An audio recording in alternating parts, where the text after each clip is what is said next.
शाम प्राची टीवी पर सीरियल देख रही होती है। तभी उसकी सास वहां आती है। अरे सीरियल में तो ऐसे मग्न है जैसे आज रात का खाना पड़ोसी आकर बनाएंगे।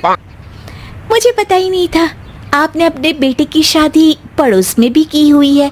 हैं? मतलब? मतलब इस घर में सारा काम बहू ही करती है, आप तो सिर्फ खर्राटे मारती हैं। अच्छा जी, फिलहाल तो तुम आराम फरमा रही हो, चलो जाओ, ये मेरे टीवी देखने का समय है। आहा, इसीलिए मुझे भगाया जा रहा है। सॉरी, अब तो बिल्कुल नहीं जाऊंगी। प्राची की इस बात पर दोनों सास बहू के बीच टीवी रिमोट के पीछे बच्चों जैसे छीना झपटी शुरू हो जाती है, जिसके बीच श्लोक भी काम से घर वापस आ जाता है। हाँ, आज मेरी चूहे बिल्ली की जोड़ी किस बात पर झगड़ रही है? अरे तेरे बीवी मुझे टीवी नहीं देखने दे रही। अरे तुम्हारी मम्मी मुझे खाना बनाने के लिए फोर्स कर रही है। अरे वाह, ऐसे बेतुके रीजन पर तो बच्चे भी झगड़ा नहीं करते। अरे मुझे कुछ मत बोल, सब इसने ही शुरू किया है। हाँ हाँ, जैसे आप तो बहुत दूध की धूली है ना। अरे बस दोनों चुप। प्राची जाओ, खाने की तैयारी करो। और माँ तुम छोड़ो, तुम्हें क्या बोलूं, शांति से अपना सीरियल देखो, मुझे दोबारा लड़ने की आवाज सुनाई नहीं देनी चाहिए। ऐसा बोलकर श्लोक वहां से चला जाता है, जिसके पीछे पीछे प्राची भी कुछ न कुछ बड़बड़ाते हुए रसोई में चली जाती है। हाँ हाँ, सासू जी को तो कुछ बोलेंगे ही नहीं, बस मुझ पर ही हुक्म चलता है, खाना बनाओ, जैसे मैं इनके घर में खाना बनाने के लिए आई हूँ। इसी तरह शाम बीतती है और रात को श्लोक और प्राची की सास खाना खाकर सोने चले जाते हैं, लेकिन प्राची गुस्से में कुछ खाए बिना काम में ही लगी रहती है। इस घर में किसी को घंटा फिक्र नहीं पड़ता, मैं खाऊं या भूखी रहूं। प्राची कुछ देर के लिए रसोई से बाहर जाती है और जैसे ही वापस आती है तो वहां दूध का भरा ग्लास देखकर हैरान रह जाती है। फिक्र पूरी है, बस दिखाना नहीं है।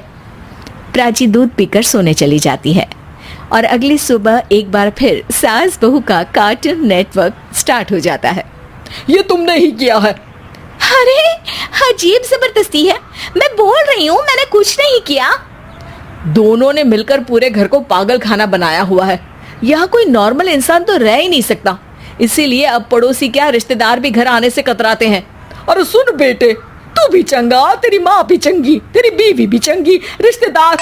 हाँ जी, आपको नहीं पता क्या, गंगाधर ही शक्तिमान है, रिश्तेदार ही। हाँ हाँ, बस समझ गया। कभी जानवरों जैसे लड़ेंगी तो कभी जुगलबंदी करेंगी। भाई मैं आप दोनों के बीच में नहीं फंसना चाहता। सास बहू की इस मनमौजी जोड़ी से परेशान होकर श्लोक अपना सिर खुजलाता वहां से चला जाता है। चलो अब मैं भी कीर्तन में जा रही हूँ। इस पर जैसे ही सास कमरे में अपना पर्स लेने जाती है तो वहां नाश्ते की प्लेट रखी देख मुस्कुराने लगती है और नाश्ता करके घर से बाहर निकलते हुए कुछ पैसे टेबल पर रख जाती है, जिसके कुछ देर बाद सिलेंडर वाला घर आता है। ओ मुरी मैया, मैं सिलेंडर के बारे में तो बिल्कुल भूल ही गई थी। घर खर्च के सारे पैसे भी मम्मी के पास है और श्लोक से बोला तो उल्टा 4 बात सुनाएंगे। प्राची ये सोच ही रही होती है कि अचानक उसका चेहरा चमक उठता है और वो घर में आकर इधर उधर देखने लगती है। तभी उसकी नजर टेबल पर रखे पैसों पर पड़ती है, जिन्हें वो सिलेंडर वाले को दे देती है। ये सब श्लोक देख लेता है। अच्छा बेटे, इतना बड़ा घोटाला, सबके सामने मैं तेरी दुश्मन और पीठ पीछे तेरी मेरी यारी। इस पर श्लोक एक प्लान बनाता है और शाम को सब एक साथ बैठे होने पर बोलने लगता है। माँ, तुम दोनों की बहुत लड़ाई होती है, इसलिए मैं सोच रहा हूँ कि प्राची को उसके घर छोड़ाऊं, इससे वो भी खुश रहेगी और तुम भी। अचानक श्लोक की ये बात सुनकर सास बहू शौक से उसकी तरफ देखती है। अरे ऐसे कैसे घर छोड़ाओगे, मुझे कहीं नहीं जाना।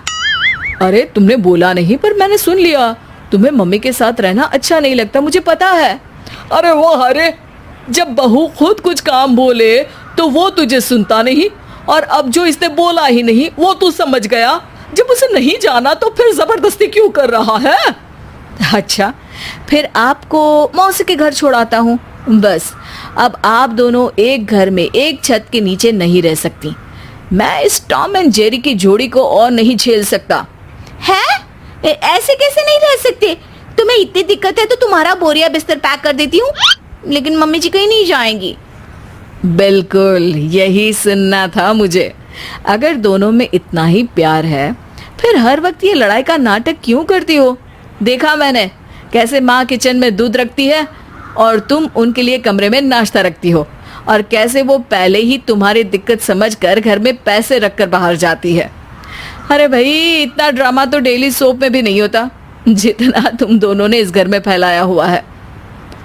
तू हमें टॉम एंड जेरी बोलता है ना, तो याद कर वो दोनों भी एक दूसरे को बाहर वालों की बुरी नजर से बचाने के लिए हमेशा सबके सामने लड़ते थे, लेकिन अकेले में दिक्कत के समय मदद भी तो करते थे।